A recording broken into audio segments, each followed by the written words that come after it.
Olá, bem-vindo ao Fixamos, eu sou a Vlange e a escolha do nome do personagem parece uma coisa simples, e às vezes é mesmo. Mas muitas vezes essa escolha tem algum motivo especial que, analisando a obra mais a fundo, a gente consegue perceber, ou às vezes a gente só pesquisando mesmo para conseguir perceber. Mas enfim, às vezes o nome do personagem tem um significado que influencia na história. E por que eu tô falando isso? Porque se você quer enriquecer a sua história, o nome do personagem é uma coisa para você ficar ligado. Para começar, vamos analisar nomes de personagens em contos ou livros que já existem e depois eu vou dar algumas dicas para você criar o nome do seu personagem. O primeiro livro que eu vou falar é Quem é Você, Alaska, do John Green. Alaska é uma personagem desse livro, uma das personagens principais. E o nome dela, como dá para perceber, né, é o nome de um dos 50 estados dos Estados Unidos. E isso é uma coisa meio excêntrica, misteriosa. E a própria personagem, a personalidade dela, ela é excêntrica e misteriosa também. Então, esse nome é meio que um símbolo da personalidade da Alaska. E além disso, é um nome que chama a atenção do leitor para saber por que, afinal, a personagem se chama assim. E depois o livro conta a história do nome dela. E quando conta, essa parte mostra ainda mais aquela coisa incomum, aquela coisa diferente, quase incompreensível que a Alaska carrega. Então esse é um exemplo de nome que tem um significado na identidade do personagem.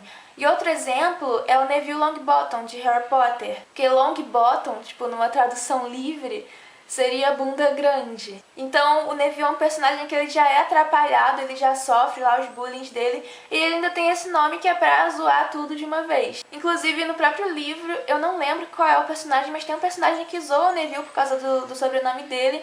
Então Longbottom, né, é um sobrenome que ajuda a compor a identidade e a personalidade do Neville. Outra história pra gente analisar essa questão dos nomes é o conto Devaneio e Embriaguez de uma Rapariga, da Clarice Lispector, em que a protagonista simplesmente não tem nome. Na verdade, nenhum dos personagens tem nome, mas assim, os personagens secundários não importa realmente se eles têm ou não nome, mas o curioso mesmo é a falta de nome na protagonista. Num conto de quase 20 páginas, não fala o nome dela nunca. E esse conto, ele mostra um momento na vida dessa moça, né, mas sem focar nas questões externas, nos acontecimentos externos a ela, e sim no que acontece dentro dela, mostrando o interior dela, mostrando o quão humana ela é, como ela é inquieta, como ela enfrenta contradições de sentimentos, como ela vê determinadas coisas. E, inclusive, esse conto usa um fluxo de consciência leve que é pra inserir mais ainda o leitor na mente daquela personagem do jeito vagante que é uma mente humana. E justamente por esse conto não ser uma história exatamente, mas sim uma exposição de um ser humano, uma exposição de uma mulher humana, dessa protagonista, né? Essa mulher poderia ser qualquer mulher da época dela. Eu acho que é por isso que a Clarice Lispector não colocou um nome nela, porque ela não é uma mulher. Ela é muitas mulheres representada por uma. Tem outras obras também que os nomes dos personagens, apesar deles terem também um significado, uma coisinha a mais, não é tão complexo. Por exemplo, o Rei Leão. O Rei Leão é um filme que todo mundo deve conhecer, né? E o protagonista, ele é um leão e se chama Simba. E Simba significa leão em Swahili, que é uma língua de alguns países da África. E o Rei Leão a gente sabe que se passa numa savana africana, mas, se eu não me engano, não diz exatamente em que região é do continente africano. Mas tem essa questão do nome do Simba e o nome do Rafiki também. Rafiki é aquele macaco que levanta ele. Rafiki quer dizer amigo em Swahili, então tem uns nomes aí em Swahili. E várias obras fazem esse jogo de significado em outra língua, sabe? E, por último, claro, tem obras em que o nome do personagem não quer dizer absolutamente nada. E outra coisa que eu acho importante falar é que se o seu livro se passa em um universo diferente, talvez os nomes dos personagens, eles tenham que seguir padrões diferentes. Não que eles tenham que seguir, mas, enfim, pra deixar a história mais rica, né? Por exemplo, em As Crônicas de Gelo e Fogo, do George R. R. Martin, os nomes dos personagens de Westeros são bem diferentes dos nomes dos personagens de Essos. E Westeros e Essos são dois continentes diferentes. Então, eles têm culturas diferentes e os nomes dos personagens seguem regras diferentes. Em Westeros, você tem pessoas chamadas Jon, Sansa, Renly. E em Essos, você tem pessoas chamadas Rhysdar, Zolorak, Krasnis, Monaclos, sei lá, Hal.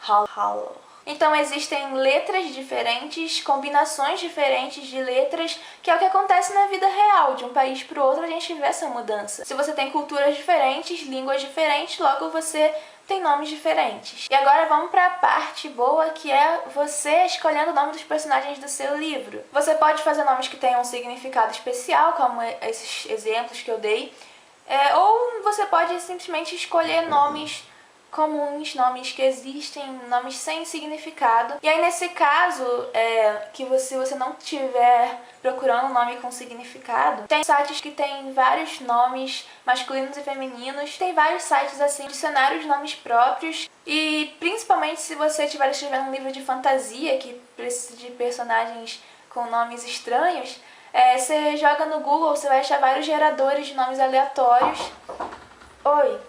E além disso, é legal você ficar atento a qualquer lista de nomes, por exemplo, crédito de filme. Agora, você querendo ou não dar um nome especial para os seus personagens, eu tenho algumas dicas mais gerais. Escolha um nome com uma sonoridade legal e que as pessoas vão saber falar. Lembrando, uma coisa importante, que a gente mora no Brasil e a maioria dos brasileiros não sabe falar alguns nomes estrangeiros. Então, se o seu livro se passa em outro país, tenta achar nomes dessas nacionalidades que tem uma pronúncia fácil, parecida com a pronúncia de nomes brasileiros. Ou seja, nomes que sejam fáceis da gente saber como se pronuncia. E também nomes que soem de um jeito legal, nada de fazer trava-língua com nome de personagem, a não ser que a história demande isso. Evite nomes parecidos. Tudo bem que na vida real isso acontece, eu estudo com 5 Mateus na mesma sala, é normal você ter a Ana Carolina e Anne Caroline, mas colocar isso num livro confunde o leitor. Um dos contos que tá no meu Wattpad, eu vou deixar o link na descrição para esse conto,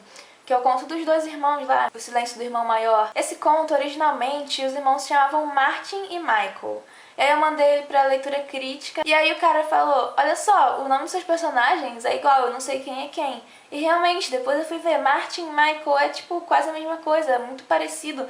É difícil você distinguir quem é quem. E aí eu mudei os nomes deles pra Murilo e Guilherme. Porque eu sou o tipo de pessoa que esquece o nome dos próprios personagens. E eu botei nomes bem diferentes e ficou, né? Vocês dizem se ficou bom. Evite nomes que aceitem mais de uma pronúncia. Gente, no meu livro anterior, eu tinha um personagem que se chamava Johan. Ele era um dos personagens principais, ele se chamava Johan. Só que Johan, você pode pronunciar de 2 jeitos. Era assim, ó, como tá aí na tela. Você pode pronunciar tanto Johan quanto Johan. Ou Johan, você tem 3 pronúncias. Então esse é um péssimo nome pra se dar pra um personagem, porque vai ter leitor falando de um jeito, vai ter leitor falando de outro jeito. Você dá um nome pro personagem com todo o seu amor e carinho e as pessoas vão falar de um jeito diferente. E é isso, se você gostou do vídeo, dá um like, se inscreve no canal para receber os próximos vídeos, as próximas dicas. Minhas redes sociais estão na descrição, se você quiser me seguir, curtir a página. E eu tô fazendo umas coisas legais lá na página, então visita lá. Tem o link do meu Wattpad para você ler histórias que eu escrevo. Eu postei uma coletânea de poemas lá esses dias. E um abraço pro Breno Xavier, que faz aniversário hoje, parabéns. E pra todos, até a próxima.